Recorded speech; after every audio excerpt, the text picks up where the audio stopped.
Now, based on your experience in several war zones in Syria, Iraq, and Ukraine, and most recently working with civil defense groups in Taiwan, how does Taiwan compare as a potential battlefield? So I was part of the Marine Corps. That's where I started, and then after that, I ended up going to Syria on my own as a volunteer. I did about a half a year there with the Kurds, some of our partner forces out there. And then after that, I went to Iraq, where I was living in a tunnel system as a guerrilla fighter, again with our partner forces. And then right when the war started in Ukraine, I flew from Iraq to Ukraine, and I've spent about 2 years in country since the war began.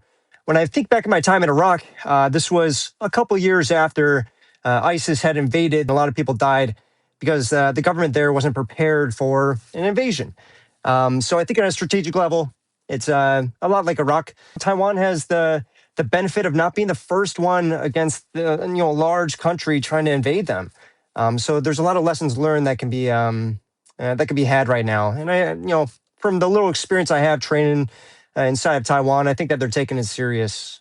Now, President Lai has pointed to Ukraine as a model, promoting drones as a way for Taiwan to counter China's far larger forces. So based on your experience, how transferable are those lessons to Taiwan? A lot of countries that could benefit from this, and Ukraine has proven it. About 95% of casualties inside Ukraine, this is based off of Russian military hospitals, about 95% are either directly or indirectly caused by these small FPVs or small loitering drones. This is one way to make up for the manpower shortage that these countries have. Taiwan has very dense and tall urban terrain, which is a little bit different than what we see in Ukraine, as well as the jungle canopy and all that. But it doesn't change anything. These small drones are going to be used in one way or another.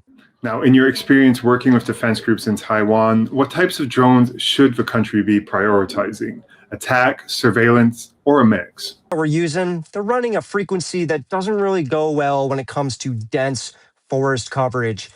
So I think that different frequencies, I think that different types of drones, specifically droppers, are going to be a lot more effective than the traditional kamikazes we see in Ukraine.